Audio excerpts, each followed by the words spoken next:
todos mis connacionales hermanos dentro y fuera de esta hermosa república que se llama Venezuela, por la que tanto amo y lucho.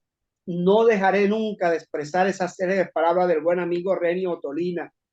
Para amar a Venezuela hay que conocerla, quererla y admirarla. Y muchos venezolanos hoy en día se han olvidado hasta de esto y no la aman y por eso la maltratan de tal manera.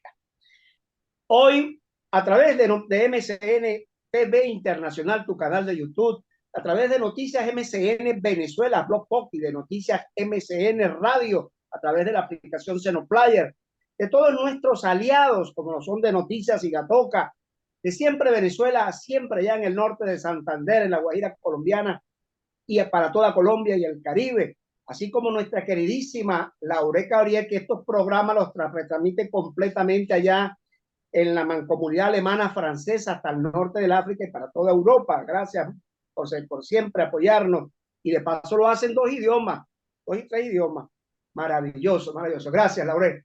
Igualmente a la gente de ETTR allá en los Estados Unidos, para Estados Unidos y todo el mundo. Y todos aquellos de forma particular, que Dios los bendiga, que retransmiten esta gran programación, porque cada día somos más que nos colocamos del lado correcto de la historia libertadora a través de la gran familia y plataforma comunicacional del Movimiento de Salvación Nacional Humanista y Republicana.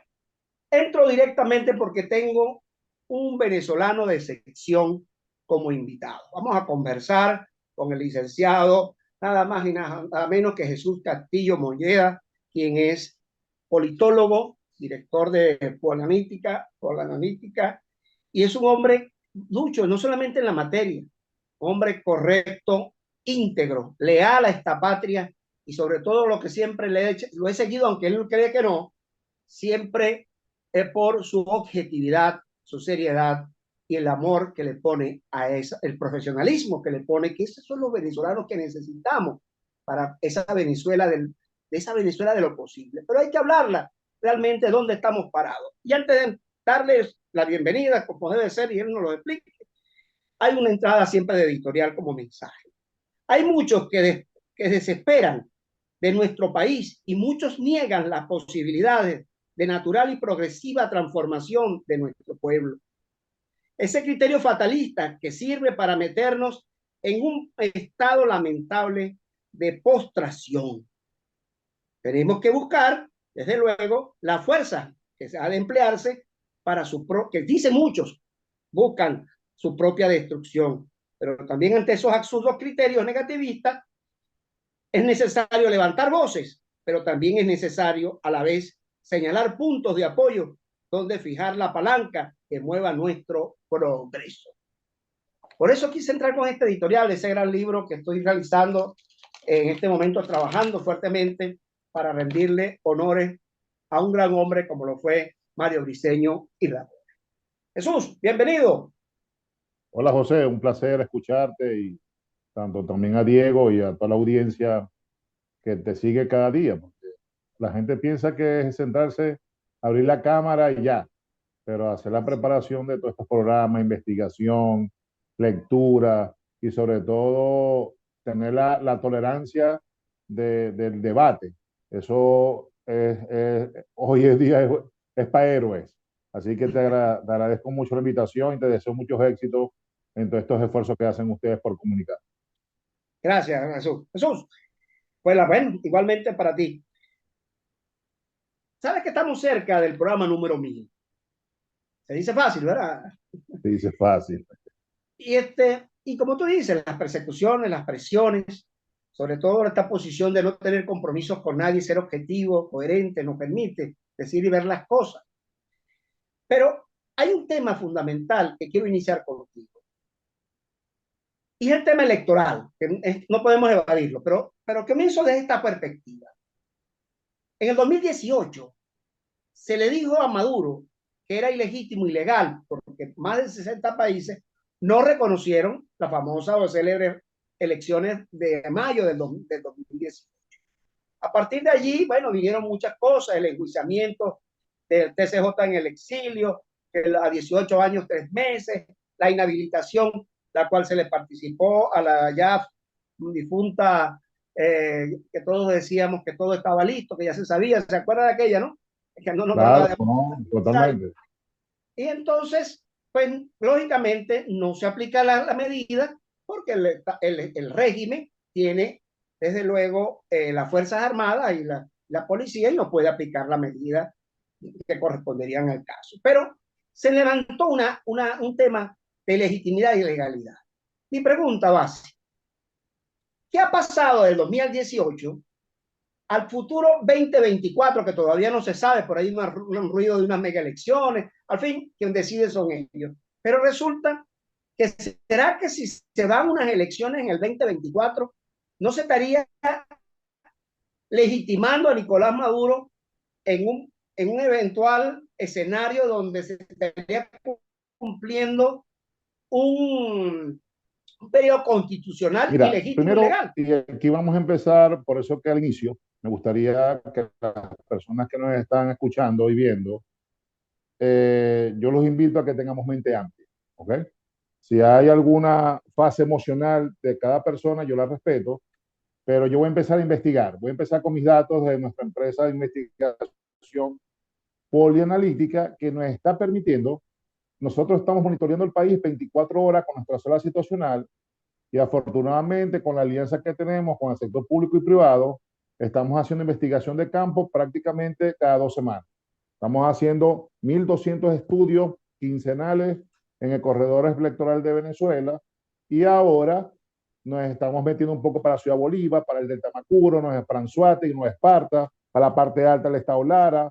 Estamos ahorita casualmente, yo estoy sentado contigo desde el aeropuerto de Vigía, que voy aterrizando, casi no nos conectamos, ¿ok? Estamos trabajando aquí también al sur del lago. Yo al terminar el programa viajo al Congo. Hoy voy a ver el lago de Catatumbo, voy a dormir por allá porque estamos investigando lo urbano y lo rural, porque la Venezuela rural, ay, mi amigo José, mi amigo Diego, es impresionantemente diferente a la Venezuela urbana, ¿ok?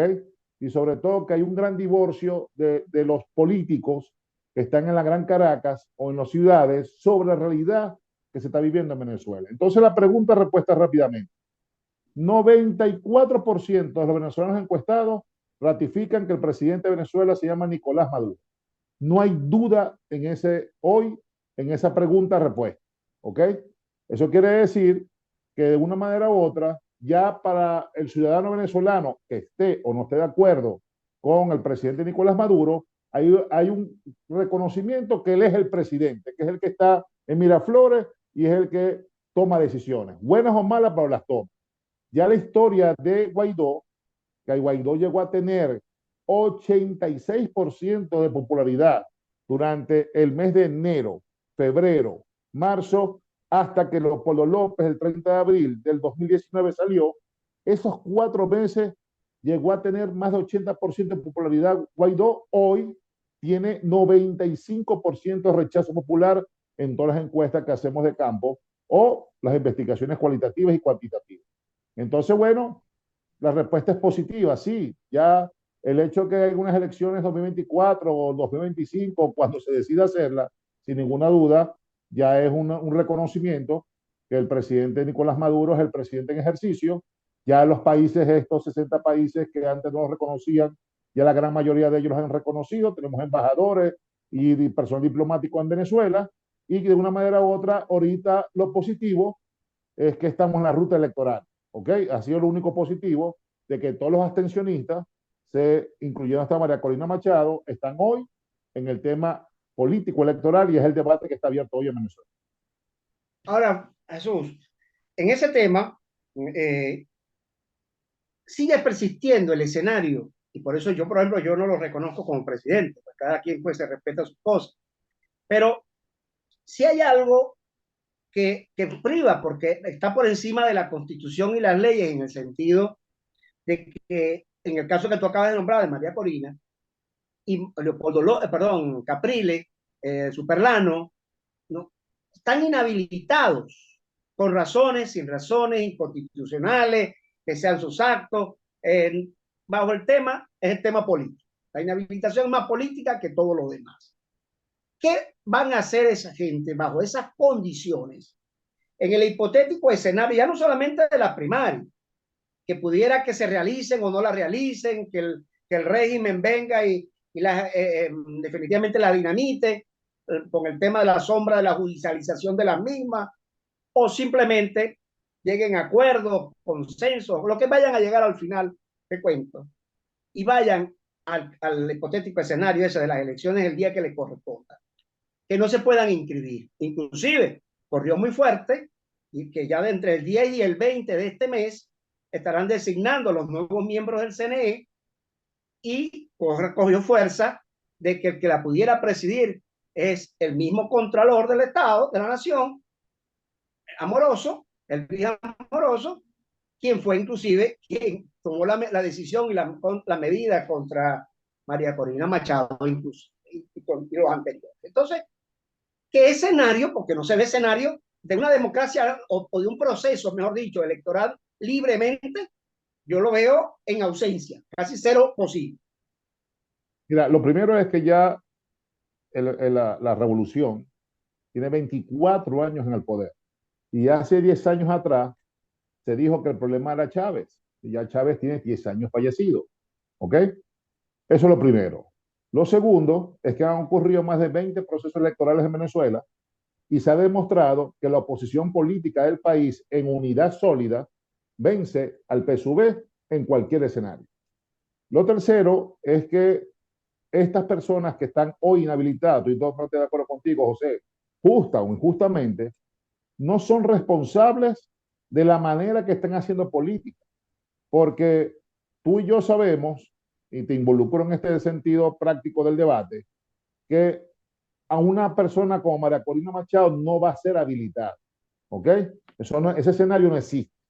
Entonces, cuando tú te encaprichas con un proyecto que tienes todo tu derecho de ser político y de decir a la gente tu proyecto, y que venías hace mucho tiempo diciendo que no hay ni que votar, para no decir otras cosas que se decían, de una manera u otra, hoy Capriles, Superlano y María Corina Machado son muy irresponsables en la manera que están haciendo política y en la manera que le están engañando, porque los están engañando a sus seguidores, porque ellos no pueden ser candidatos ante el Consejo Nacional Electoral. Indiferentemente de quién sea el presidente del CNE, no pueden ser candidatos. Para eso, en las primarias, existieron primero 14 candidatos, luego 13, y de estos 13, 3 no están habilitados para que 10 sí estén habilitados. Y si las primarias se llegan a ejecutar el 22 de octubre, ¿ok? De una manera u otra, el que debería ser el candidato de primaria es el que saque más votos de los habilitados. Ese es el deber ser. Porque por ahí también estoy escuchando, no es que si María Corina gana las primarias o si Capriles gana las primarias, ellos ponen al candidato, por amor de Dios. Eso no, eso no es Dedocracia, dedocracia. democracia. Eso no es así. Además, para completar los problemas de la oposición, tenéis a Brito, tenéis a Antonio Scarri, tenéis a Bertucci, tenéis a Bernabé, si termina siendo candidato, y el Conde del Guácharo, y quizás uno o dos más, que dicen ser opositores, pero se van por otro lado. Que por cierto, esto es importante este dato. En las encuestas que estamos haciendo de campo, que las hacemos en casa de familia, todo el que se identifica opositor dice que el que no está jugando en las primarias no es opositor. Eso quiere decir que las figuras que vayan fuera del acuerdo de unidad están corriendo el riesgo de ser castigados electoralmente, como lo fue Claudio Fermín el 9 de enero del 2022 en las elecciones de Barinas, por poner un ejemplo más reciente. Termino el comentario en este caso. De una u otra manera, las condiciones que la gente aspira, como decía Guaidó, las elecciones libres, esas condiciones, José, no van a existir. ¿Ok? Aquí hay 14.332 centros de votación. Necesitas 205.000 colaboradores para un día de elección presidencial. Movilizadores, testigos electorales, más los miembros de mesa, más logística de alimentación, el saldo telefónico, la comida, y los partidos políticos que tienen que movilizar electores, sobre todo porque en las últimas tendencias en Venezuela el voto espontáneo está cada día mermando. Entonces tienen que irse al voto movilizado. Cierro comentario. Eso quiere decir que en Venezuela van a existir elecciones y seguramente el gobierno va a inhabilitar mucha más gente y a lo mejor terminar quedando uno por ahí sobreviviendo, pero este es el juego. Y si no estás dispuesto a jugar este juego, entonces es mejor retirarse, quedarse en banca y vamos a ver qué pasa. Lo que sí es cierto es que la oposición en unidad destrona al gobierno nacional. Ahora bien, ese último punto, en unidad destrona al poder, al régimen nacional. Yo no lo llamo gobierno, ¿no? ¿Está bien? Bueno, yo los respeto, yo soy politólogo, a veces me dicen que yo soy muy radical. Vivo en Venezuela y la situación es diferente. Claro, y yo vivo en Venezuela también, y tú sabes cómo es el asunto que pasa, ¿no?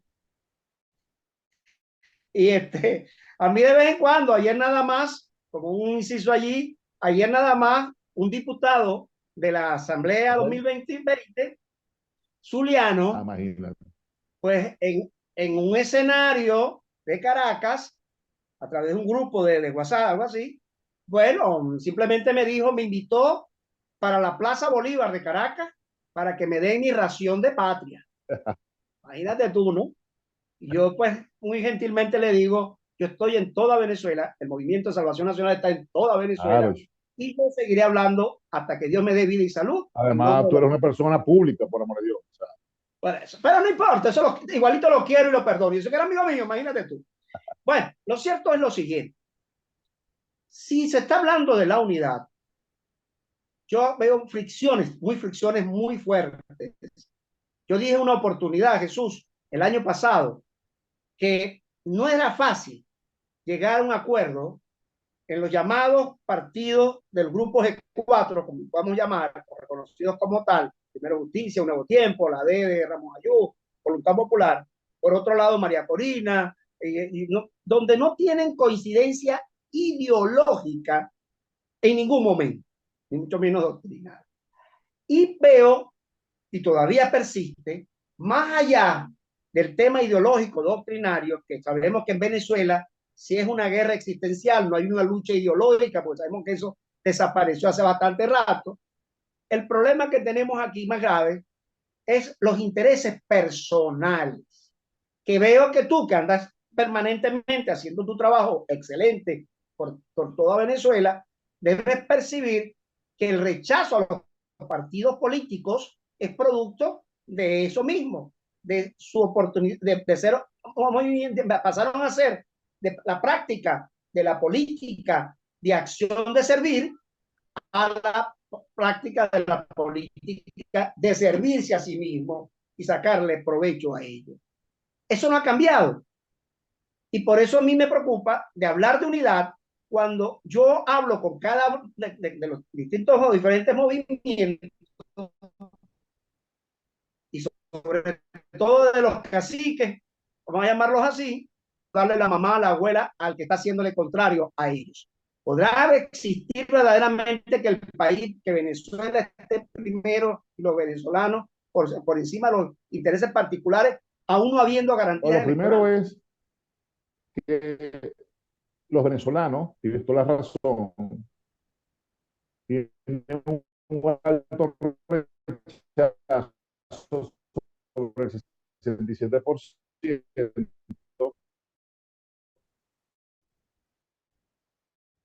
de lo que hoy en día se llama partido político. Por eso es cuando nacen nuevos movimientos y se le llama partido, a la gente inmediatamente no les gusta. Movimientos sociales, movimientos simpáticos, para poder una ciudadano, sin importar dónde estés, José Gregorio Contreras, la gente que te sigue va a estar contigo en donde estés, no importa dónde estés. Entonces quiere decir que hoy en día tiene más valor la persona que la organización política. El tercer elemento importante es que la gente está hastiada de la dirigencia política, pero no de la política. Esto es importante y jamás lo repetimos. Está hastiada, fatigada de la dirigencia política, pero no de la política, porque finalmente la gente hace política todos los días desde la familia, desde su casa, hasta el trabajo, asociaciones civiles, condominios, hasta montándose un carro por puesto, un autobús, porque es complejo la convivencia en Venezuela. Y lo otro interesante es que si no hay capacidad de unidad, entonces no hay que ser muy politólogo, José Gregorio y Diego, para entender y comprender que el presidente Nicolás Maduro va a ser presidente por unos años más, porque a pesar de los problemas que puedan tener de identificación y de gestiones positivas o negativas, de una manera u otra, el PSUV ya tiene un candidato que se llama Nicolás Maduro. La oposición tiene 19 candidatos ahorita. Entonces, de esos 19 candidatos van a construir de 13 uno en la primaria, si es que terminan haciéndola, y quedan 6 o 7 por fuera. Eso quiere decir que es técnicamente imposible ganarle al gobierno, porque lo que tú acabas de decir es muy importante, José. Habrá la capacidad ciudadana de pasar por encima de los partidos y de los candidatos para salir masivamente a romper este eje. Hoy no lo hay.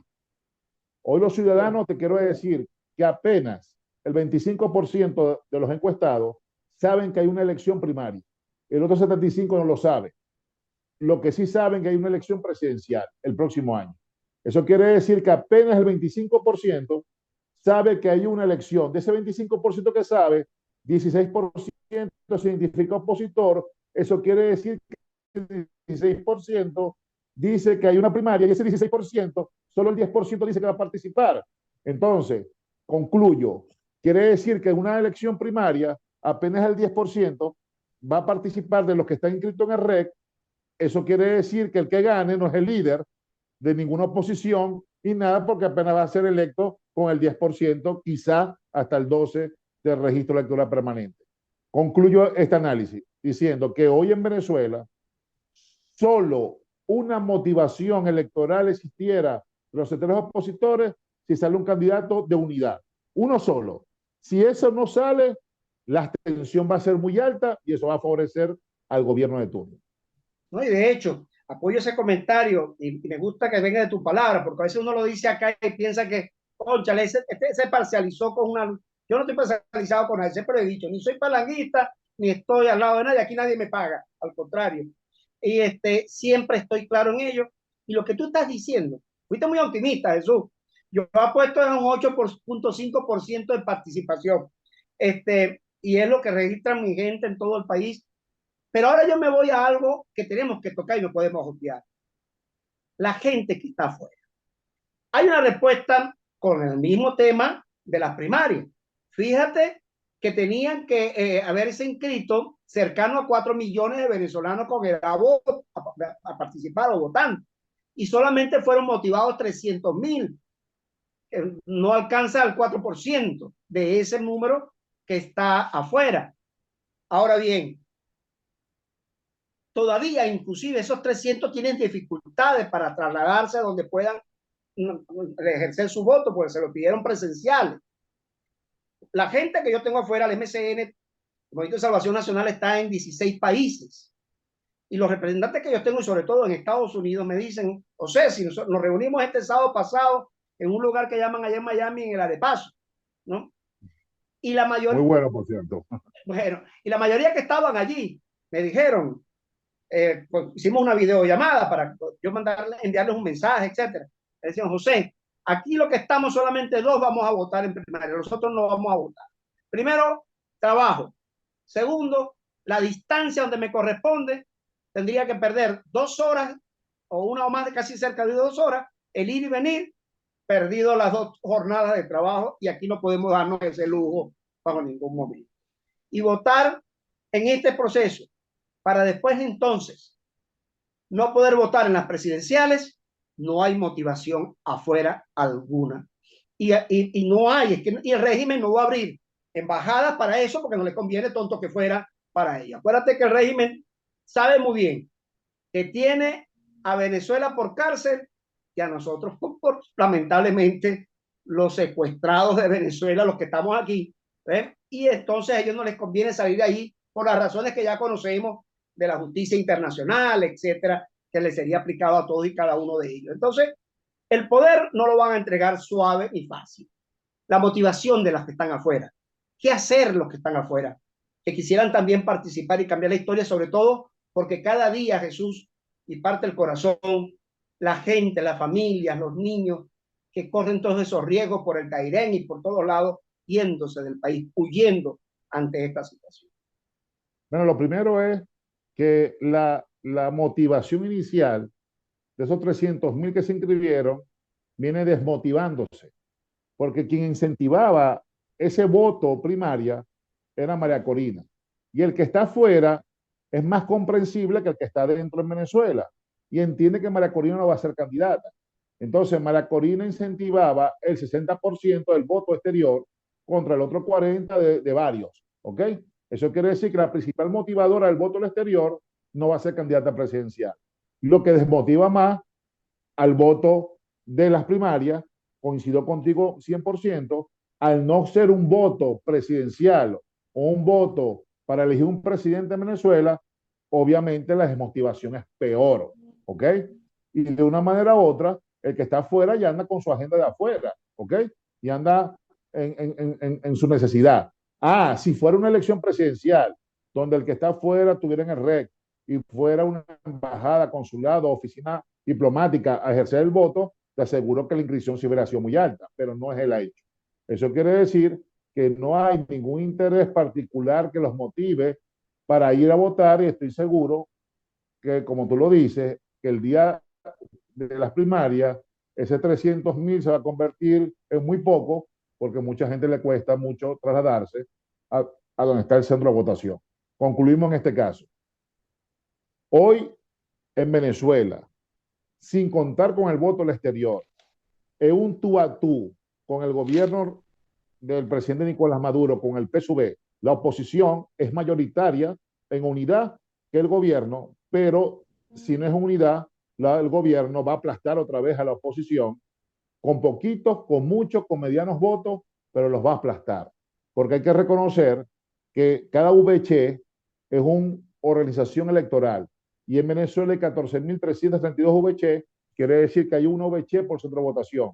Esta estructura no la tiene ningún partido político hoy en Venezuela en solitario.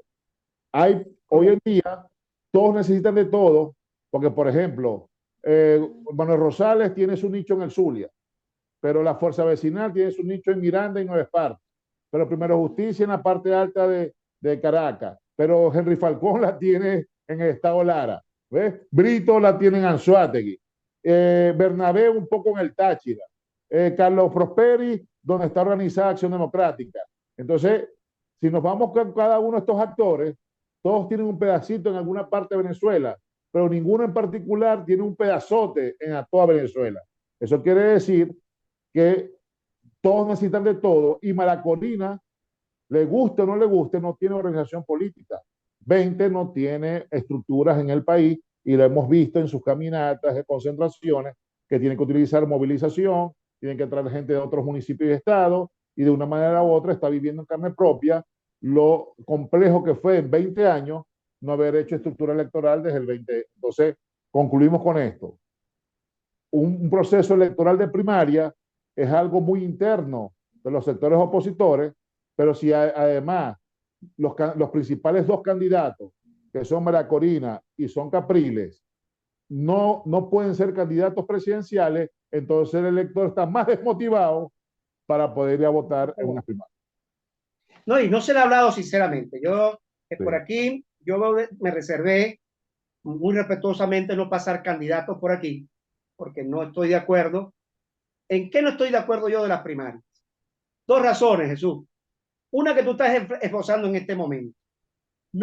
Venezuela y los venezolanos no nos merecemos la mentira, la demagogia, el populismo, el pretender usarnos ante algo que en mi libro Camino hacia la Sociedad Humanista y Republicana yo establecí allí y lo repetí en mi libro 7 propuestas para rehacer a Venezuela, que la mentira debería ser considerado un delito e inclusive ser imputado como tal, para ver si asentamos y volvemos a los valores y a los principios en esta patria nuestra, para esta y las nuevas generaciones. Ahora bien, y el otro elemento básico es que yo denuncié a casi todos internacionalmente y a muchas instancias, a muchos cabecillas del G4 con documentación, desde luego, en el Departamento del Tesoro, en el Departamento de Estado norteamericano, en fin, en muchas organizaciones, y podría ser imposible ponerme al lado de quienes los denuncié, sería ilógico, ¿verdad? Y que con pruebas de hechos como tal. Por eso no acompaño, pero principalmente, pero no es porque no sea demócrata, desde luego, yo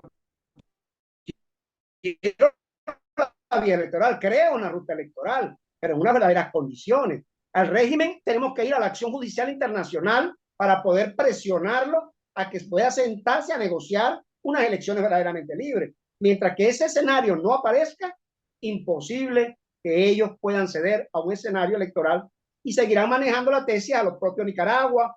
Ya por ahí salió Cabello para allá, para Cuba, a recibir instrucciones, etcétera, y ellos no van a entregar en eso. Se necesita que el pueblo venezolano sea convencido por esa verdadera unidad, pero con una verdadera unidad de propósito. No hay una concertación, ni siquiera en cuanto a la estrategia, porque no la hay. Y eso es grave, y eso estaría mintiéndose al país. Para cerrar, quisiera realmente poner en tus manos dos cosas fuertes, dos cosas importantes, porque debemos dejar sembrado, siempre me ha gustado cerrar los programas, no con mentiras, porque ya te dije, rechazo eso. La esperanza, la fe, la confianza. ¿Qué le podemos decir a ese que tú visitas y al que te va a escuchar miles de personas? Decirles realmente cómo podemos salir de esto y cuáles son las vías de revertir. Mira, primero que los buenos somos más. Segundo, que es cierto que se van a ir mucho más venezolanos, pero también es cierto que por más que se vayan, en Venezuela no van a quedar menos 25 millones. Quiere decir que hay mucha gente que necesita servicios, atenciones, necesita de una manera u otra sobrevivir en el país. Afortunadamente para nosotros en este momento, los venezolanos entendemos el problema que estamos, y de una u otra manera también entendemos que de toda la participación que nos han llevado los partidos políticos, dirigentes, no ha dado los resultados necesarios porque simplemente ellos se comportan como egoístas por buscar beneficios propios. Y por eso que las encuestas son muy claras, José Gregorio.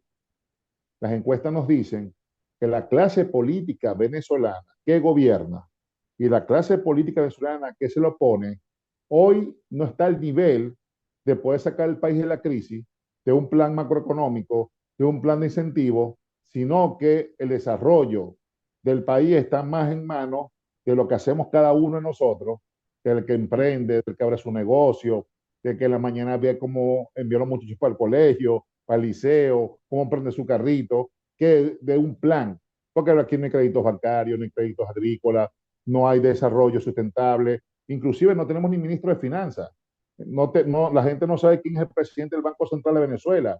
Entonces, de una u otra manera, el país, por eso que es tan difícil conseguir un billete de 5, de 2, de $1, de $20 o de $10 o 50 en buenas condiciones, porque obviamente no tenemos ese circulante como debería ser, sino que ese billete que hoy tú pagas en Maracaibo, mañana aparece en Guayana, ¿ves? O sea, ese mismo billete anda por todos lados, Sí, y se complica un poco el proceso. Entonces, ya el venezolano ha terminado como sobreviviendo la crisis, pero hay algo muy peligroso, que es lo que no incentiva a la lucha de calle, que es que el venezolano no es que se acostumbró a no tener servicio eléctrico, a la inflación, al alto costo de la vida o a no tener combustible. No, eso no es que se acostumbró, nadie se acostumbra a lo malo, sino que de una u otra manera la gente se buscó la manera de resolver el agua, el servicio eléctrico, el carro y el transporte.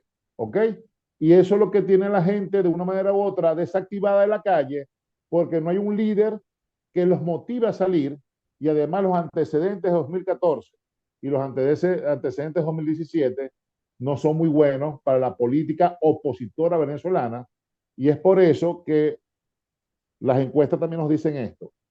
Es verdad que todavía vienen tiempos difíciles, pero también es cierto que a la gente le gusta más al dirigente político de verdades al de centro y no de izquierda y no los radicales, ¿ok? Y de una manera u otra, la gente siente que en Venezuela todavía hay oportunidades de poder sobrevivir buscando fuentes diversas de supervivencia. ¿Qué quiere decir esto? Que un venezolano que se decide ir del país, porque tiene múltiples razones por hacerlo, otro venezolano busca trabajar en la mañana, en el mediodía, en la Y el tarde. momento, como voy viviendo, voy yendo. Así es, Jesús, ¿ves? gracias. Jesús, se nos acaba el tiempo, lamentablemente. Sí, Espero que haya otra oportunidad, ¿verdad que seguro que sí? sí. Y esperamos en Dios, pues, que sigas haciendo esa labor. Además, decirte que estamos a la orden, cuenta conmigo, con mi equipo. Nosotros estamos entregados por todos lados, por todo el país, apoyando hombres como tú, proyectos como deben ser, desarrollados con seriedad y con un verdadero criterio de ser un hombre íntegro y leal a esta parte. José Gregorio, antes que nos vamos, invitando a que visiten nuestras redes sociales, @polianalítica, en Twitter, Instagram y nuestra página web www.polianalítica.com. Ahí estamos a la orden. Te seguiremos apoyando, mi hermano. Un fuerte abrazo. Así. Bendiciones para ti y tu amada familia. Bendiciones y éxito. Cuídate mucho. Gracias.